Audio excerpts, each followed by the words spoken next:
everyone. Hello. Welcome back to my channel. I'm always so happy to find you here. I do upload on Thursdays, so when you subscribe, you will receive an alert on your notifications. So keep your notifications open and active that I have uploaded new content for your view and my pleasure. Today, I'm going to be actually referencing from two of my books. This one is The People at Work, and it actually refers to a lot of characters in the workplace, no matter which workplace you're at, big, small, corporate, entrepreneurial, small business. You'll find these personalities, at least one or more at your workplace. But I'm actually going to be utilizing this one, which is motivation and inspiration for the people at work. Because my topic today is on leaders, the leaders versus weeders and leadership. And the reason I believe I'm focusing on that is because we're looking at leadership right now in our country in America, well, abroad actually, all over, in the way they respond to crisis, the COVID pandemic, the readiness, the ability to make quick, sound decisions that are better than not so better, what they have in their plan, their strategic plan, or if they even have one, their business plan, or if they even have one, how they interact with others, their ability to engage well with the opposite team. All of that points back to a company's infrastructure of their leaders. And I'm not addressing that detail today. Today is just, as usual, my warm, real, woke talk. So in other words, it ain't gonna be all corporatized, right? It's just for every day, every people, every day. I like to talk in a way that if we're at a dinner table, and if you find any of my content of interest, you can always contact me and we could business fire it up to bring it to your company, or we could corporate it up to bring it to your company. But my channel is about real talk. I say my platform is purposeful and my content is compassionate. And that's my truth. So having said that, I find that I am able to identify where a person is in their leadership journey or not.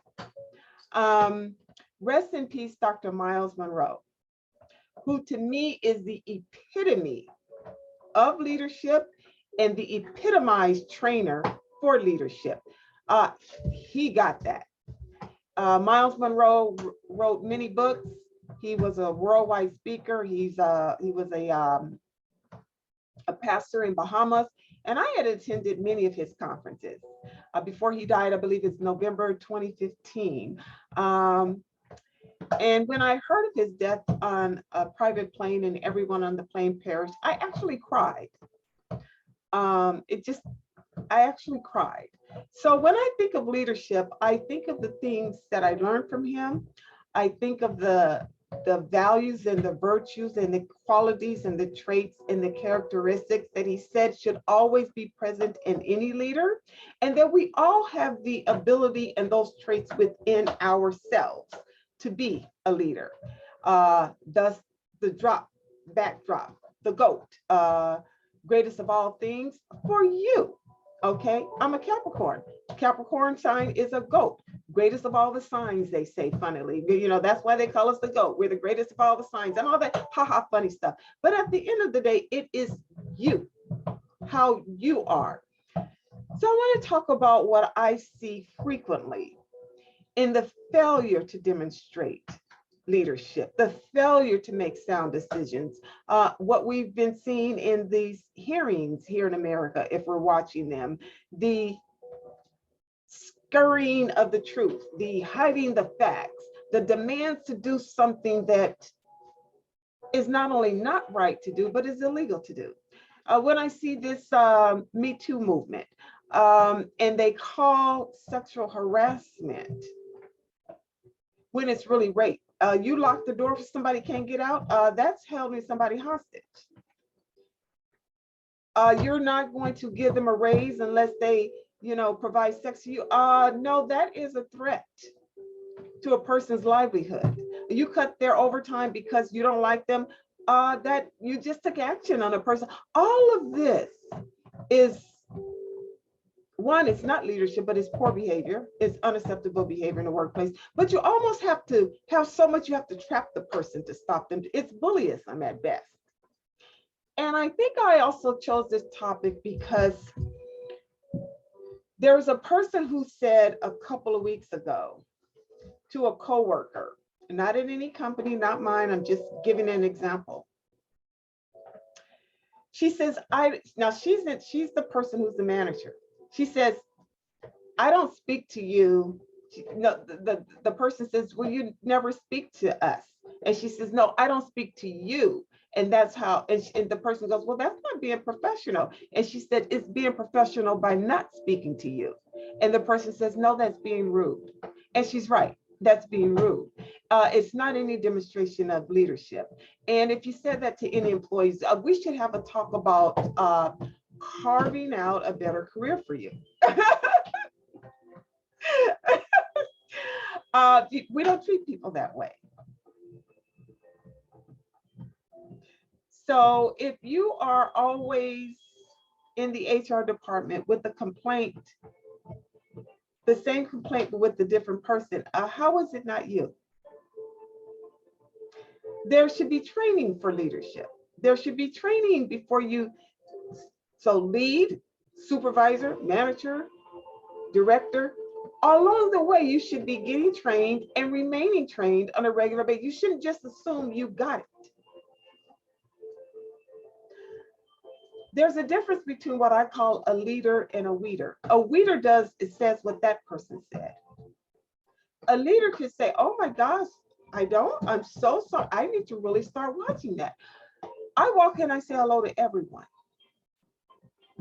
Everyone. Your position doesn't matter. Everyone. Good night to everyone. So having said that, there are two words that I really don't like. And one is hiring unfit.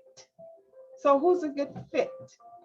When they all have the same credentials, when they all have the same, how do you pick what's the fit for you when you're unfit to begin with? Okay, so that. And the other word I don't like is frustration. I can't stand that word. Because when a person is frustrated, something along the line that was bothering to them got them there. And you didn't fix it while it was along the line. If an employee ever comes to you and say, I'm frustrated, it's your job to fix that frustration. Yes? Yes.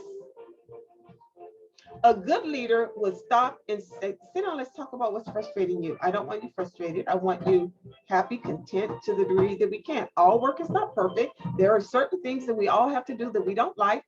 I'm talking, that's just me talking, not saying you would say that to the employee, that's just me. But let's reduce down. Let's qualify that. I don't mean pressure. We all have some like deadlines, and I know that the accounting department has a month-end deadline and don't bother them then and all that stuff. I'm talking about a frustration in doing your work regularly and you're still frustrated. That thing needs to be fixed. Should be frustrated.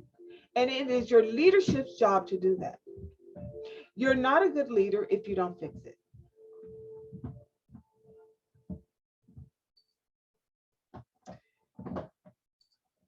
When we call you a leader, to me, and what I learned from Dr. Myles Monroe, and he had it, is you should be demonstrating the values of the company. And if there's no values of the company, that's problem number one. Because if there's no value, there's probably no strategic plan. And if there's no strategic plan, there's probably no business plan. And if there's no business plan, then everybody's doing what they are, just flying off the hills. And so fix your infrastructure first. So that's the first thing. But If you're a leader, you should be demonstrating the values. And if there's none, create them. Ask for them to be created. And then you should model them before your department. You have a department of 2, you have a department of 5, you have a department of 20, you have a department of 30. I think anything beyond that is just too big. You need to break that down, because how can you possibly manage all of that? But you should demonstrate those values in such a way that your employees are doing it, and that's how the company becomes that. What are your values at work? Same for your home front. What are your values at home? We don't run our home that way.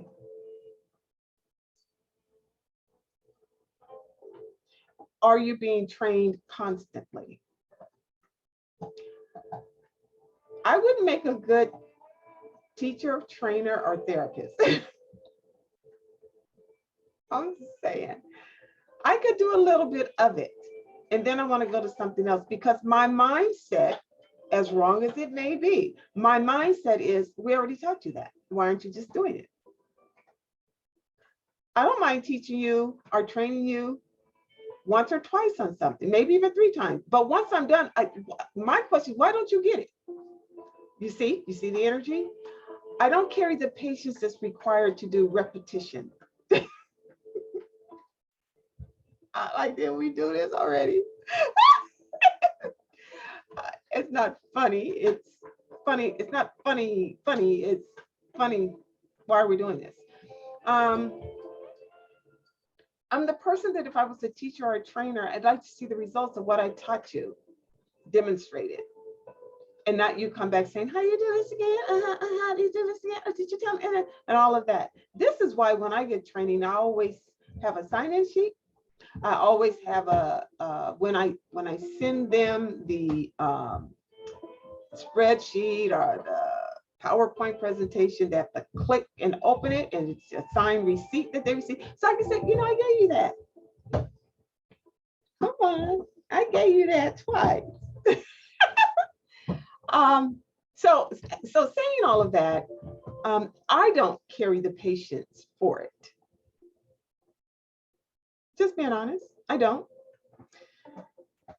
I have a higher standard for a leader. Just being honest, I do. I don't expect you to still be undeveloped when you get to that position. Just being honest, I don't. I expect you to still be able to roll up your sleeves, get the job done, come in on the weekend, sometimes come in late at night, because I do. It's a part of what it is. Keep your ship in shape. Keep your department departmentalized and organized. In other words, keep your stuff together. Because every day is another thing.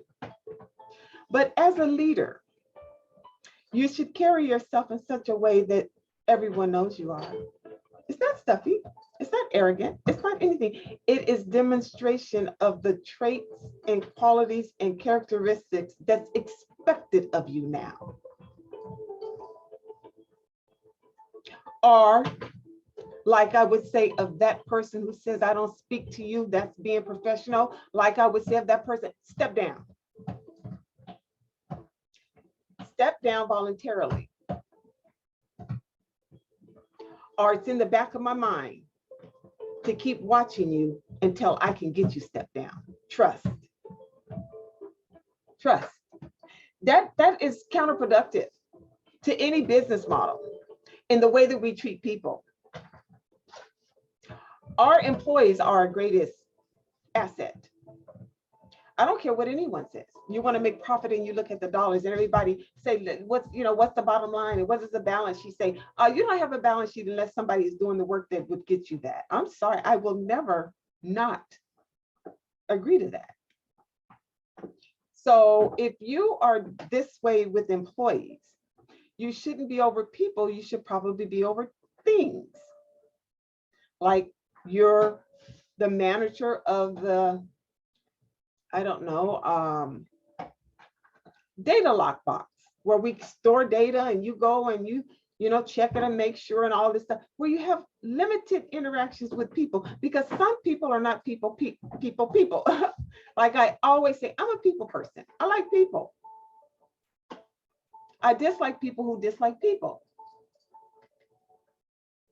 Someone said to me, I want to say it was a couple weeks ago, they said, oh, how did she put it? Sheri, you're a people amplifier. You're a people capitalist. You want to see people grow. Your commodity is people.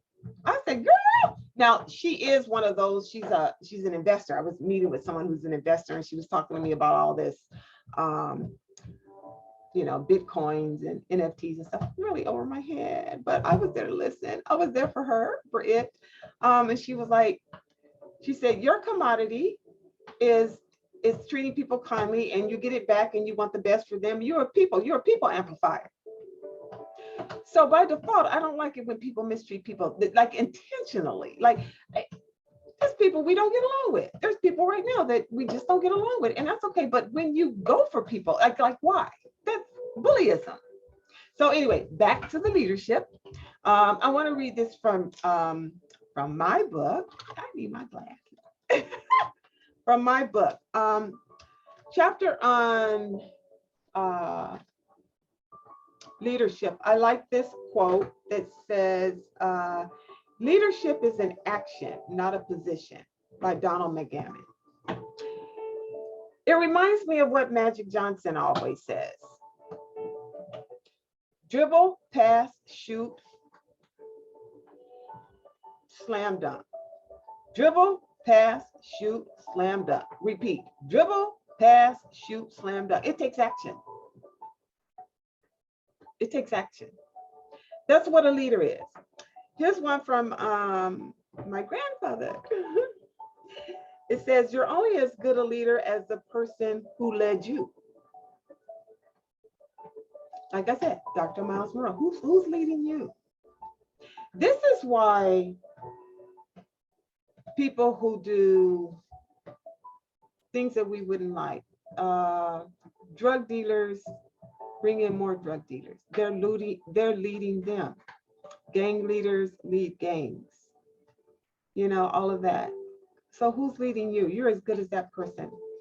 And then I'll read a couple from Dr. Myles Monroe. He says, an army of sheep led by a lion will always defeat an army of lions led by a sheep.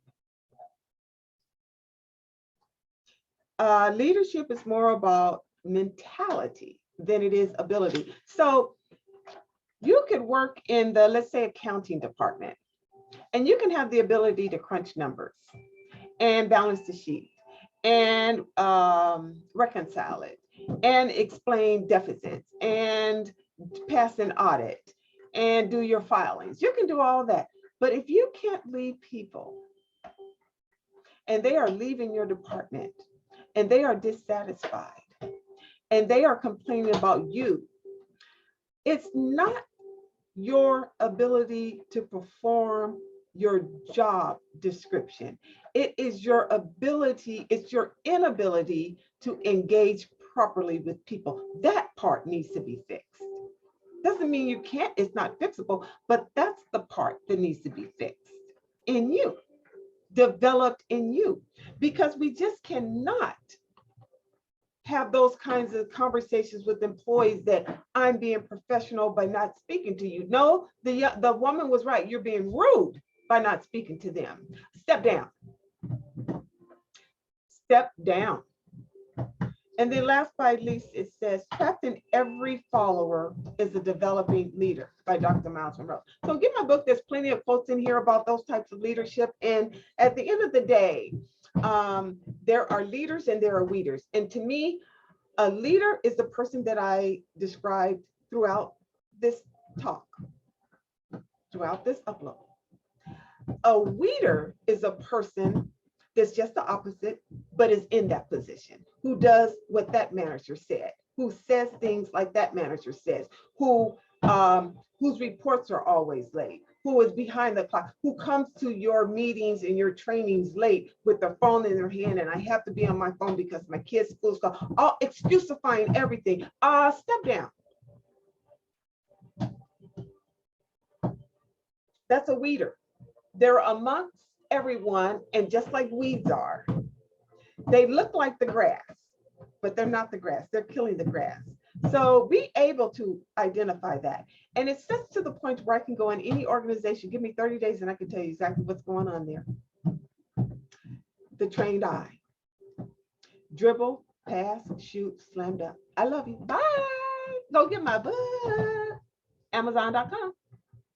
See y'all.